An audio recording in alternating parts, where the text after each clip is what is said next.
May matinding pasabog kay Maharlika, also known as Eden Claire Contreras. Ayon kay Mima Alicia, si Maharlika ay nagpositibo sa HIV test at ang matindi pa, siya ay nagpositibo rin sa droga. Hoy, Maharlika, nagbibintang ka sa iba na adik, ikaw pala ang adik, hitad ka. Panoorin po natin ang video, salamat po. Tarantaduhan ni Maharlika dito sa kanyang asawa at 'di ba, meron tayong 11 documents dito. Kabilang na nga po guys yung i-reveal natin ngayon na talagang tulo girl pala, nagpositibo po sa HIV. Kaya nga nagtatanong ako kung totoo man to. Kasi galing lang ito sa ating sender na ang pangalan ay si Yuna, si Unanimous. So ngayon, bulat natin din natin. Kasi 'di ba, total si Jinggoy siniraan na din ni Maharlika. Ano yung sabi ni ni Maharlika?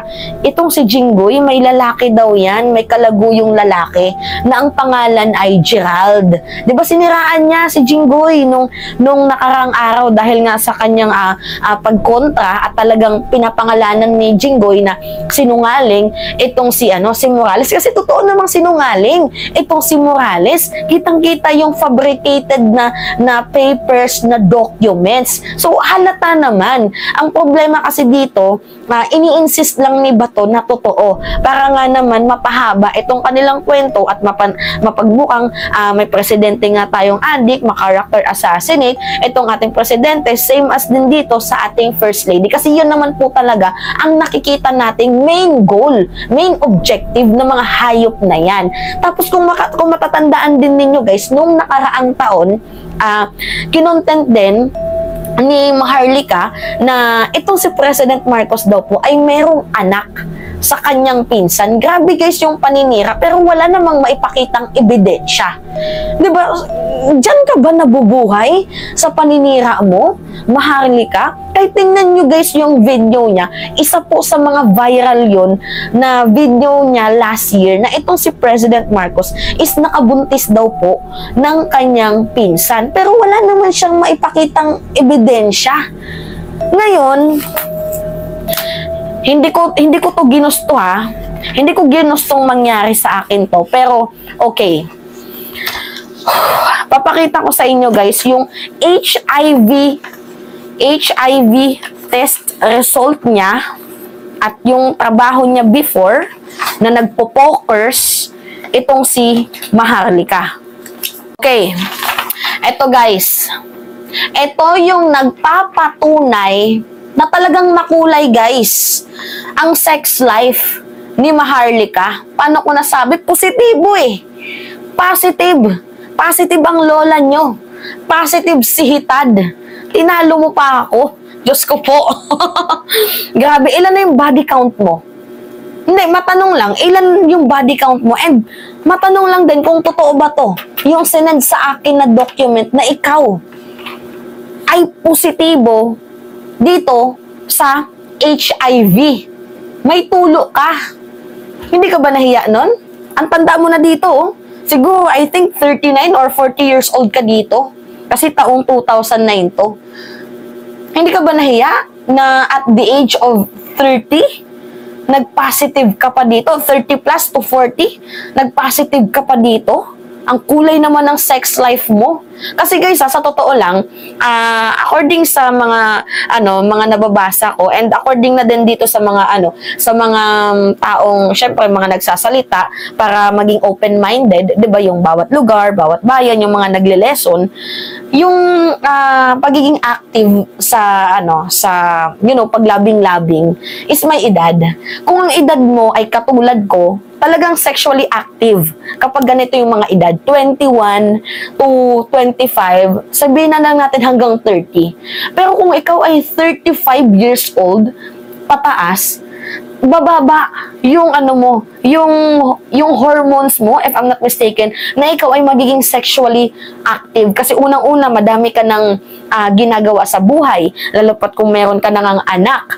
Diba, bababa yung pagiging active mo dito sa paglabing-labing. Kaso guys, tingnan nyo, ang kulay ng buhay ng Gaga. Nakikita niyan? HIV testing referral and result TS form. Taong 2009. Pasensya na, baliktad. January, February, March, April, May, June, July, August. August 10, 2009. Nakikita nyo, no? 8/10/2009. Ayun nakalagay dyan. Basahin ko sa inyo, ha. Area, HIV monitor, designee, Claire Eden, Sigurado, Woodruff. Tama, sigurado. Kasi nagmamatch, guys. Kasi yung nandito din sa autopsy, nasa na yung autopsy? Kasi hindi ko yung pwedeng i-reveal yung autopsy lahat-lahat. Nagmamatch dito sa pending by. O, Claire Eden, Sigurado, Woodruff. Nagmamatch dito sa nagmamatch dito sa autopsy report ng kanyang asawa, yung kanyang buong pangalan. And then dito sa kanyang HIV testing referral results form, nakalagay dito, Claire Eden, Sigurado, Woodruff. May case number din, guys, case ID. Diyos ko po. Jack, nakakahiya ka. Nakakahiya ka. Guys, positive, oh. Kita niyan? Positive. Kita niyan? Positibo ang gaga. Grabe, ang kulay ng sex life mo, girl. Napakakulay. Ilang lalaki yung dumaan sa kipay mo? Ilang lalaki ang sumundot sa kipay mo? Diyos ko po. Sa edad mong mantakin mo, guys, matanda na siya, nagpositibo pa, ang kulay naman ng sex life na tong babaeng to. Tapos grabe ka kung mag-akusa na itong si President Marcos merong kabit, merong anak sa labas. Inakusahan mo si Jinggoy na merong kalaguyong lalaki. Tapos mas malala ka, ikaw nga, nagpositibo ka dito sa HIV. Hindi ka ba nahiya nun? I think sinusuka ka na ng mga anak mo kasi, guys, meron din akong picture nung kabataan niya na nagtatrabaho nga, itong si Claire Eden Contreras sa pagiging pokers. Taong 1990s. Siguro matagal na talaga tong tsumutsurba ng iba't ibang klaseng hotdog. Tingnan nyo, yan o. Yan, 1990s yan. 1990 sa Cubao. Kita nyo, no? Yung mga suot na yan. Grabe, alam nyo yung taong 1990, kapag ganito yung suot mo, may trabaho ka talaga. Eh, yung typical na suot nung 1990, ganito. 'Di ba? Eh, kung wala ka namang trabaho, nagpo-pokers ka, hindi ganito yung susuotin mo. Kasi balot na balot pa yung mga tao nun. Yan, oh. Inedit niya pa. Love. Diyos ko po. Meron pa, guys. Meron pa. Ayoko talagang gawin to eh. Pero, ano to? Paliwanag mo to. Yan. Yan. Nagtatrabaho siya, oh. Tingnan nyo. Mukha niya, oh. Yan si Maharlika nung bata siya. Ang kulay naman ng love life ng ano na to, ng hayop na to. Ang kulay ng ano mo, ng sex life mo. Napakakulay. Gusto ko lang matanong kung ilan na ba yung body count mo. And kung totoo ba, itong HIV test result na to, nandito yung number mo, nandito din yung date nung tinesting ka. Diyos ko po, nakakahiya. Nakakahiya. Ano nakalagay dito? Grabe, oh. Sexually abused, oh. Talagang literal na puro yes. Hindi, no yung nakalagay dito, guys, sa ano. Has the child been sexually abused? Wala naman nakalagay dito. Pero, nag-positive siya sa drug screen for, Diyos ko po, illegal drugs. Methamphetamine? Guys! Ngayon ko lang ito nabasa. Methamphetamine? Ano ko ba ito? Methamphetamine. Diyos ko po.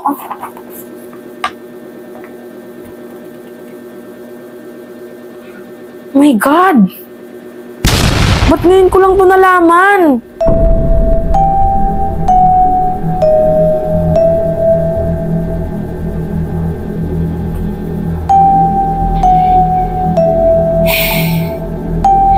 Ang ina ka, inaakusahan mo ang ating presidente na may pulboronic video, inaakusahan mo ang ating presidente na gumagamit ng pinagbabawal na droga, tapos ikaw positibo ka sa methamphetamine? Methamphetamine? Ano ka? Putang ina ka. Diyos ko po. Diyos ko po. Tatawagin ko yung yung lawyer ko. Hindi chinik. Hindi ko, ito ata yung hindi ko na ipa-check sa kanya. Kasi ang sabi ko, may HIV testing lang naman siya, positive. Sabi niya, mo, personal na issue niya yun.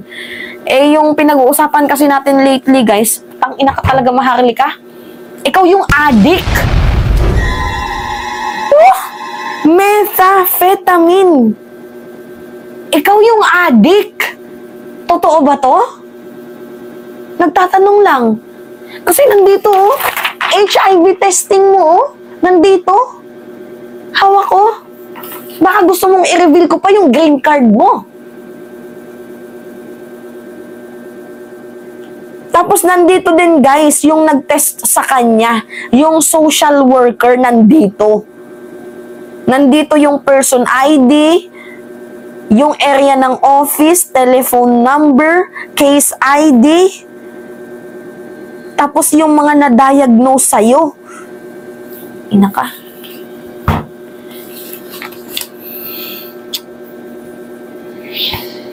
Ang ina na itong hayop na to, lakas mong makapanira, tapos ikaw pala yung malaki ang kasiraan. Ako'y nagtatanong lang kung totoo to. Kasi pwede mong i-deny eh. Pwede mong i-deny, pwede mong sabihin oo, pwede mong sabihin hindi.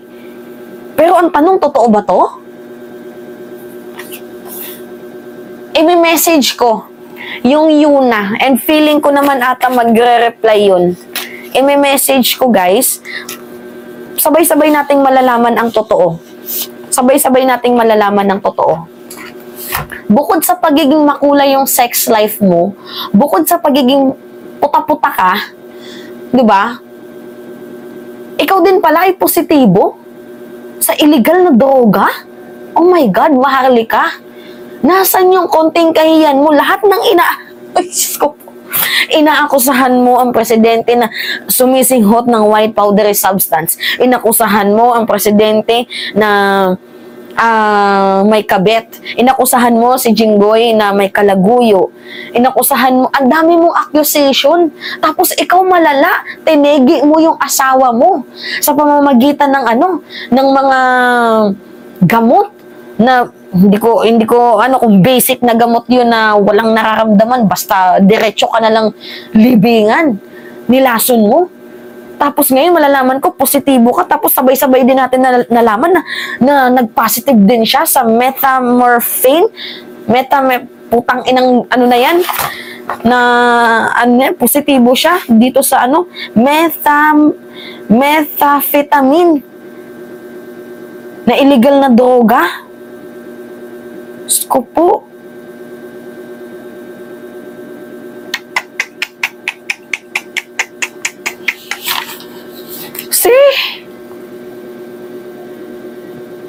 Ako, guys, gusto ko ding i-reveal yung anak ni Maharlika doon sa asawa niya si Jack Woodruff na itim. Nandito yung picture.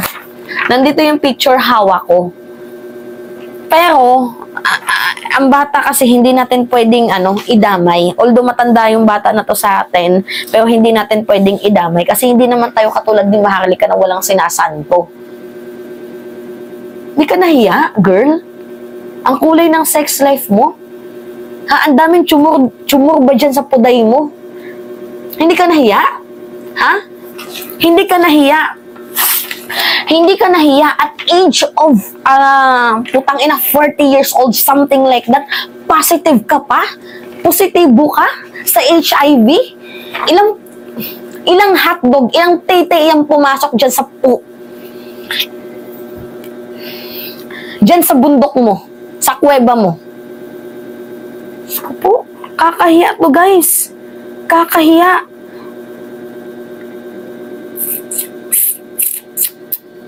Kakahiya.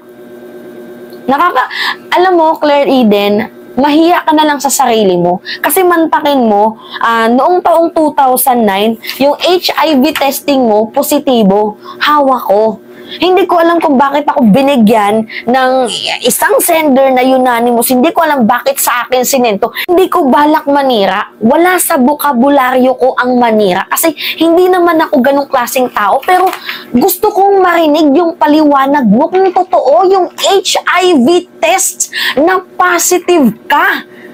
Tang-inang yan. Ilang titi yung pumasok sa bundok mo. Diba, ilang hotdog yung kumalikot sa kipay mo? Ang kulay ng sex life mo? 40 years old ka nito pataas? Nagpositibo ka pa sa HIV? Grabe yung nagagawa ng libog mo, girl.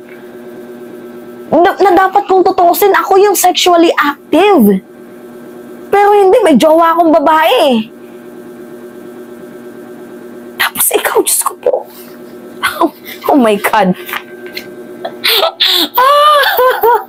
Natatawa na lang talaga ako. Natatawa na lang talaga ako. Okay, we will find out the truth. Ipapaalam ko to agad sa aking, kasi yung lawyer ko kasi guys, hindi pa ako binigyan ng entrada na sige, content mo na yan. Kasi inaalam nila kung totoo to. Pero hindi na ako makatiis. Kasi mahabang aralin pa ata to. And kung sasabihin man nilang hindi, edi okay. Hindi totoo. Pero hindi ko din naman kasalanan kasi sinend sa akin.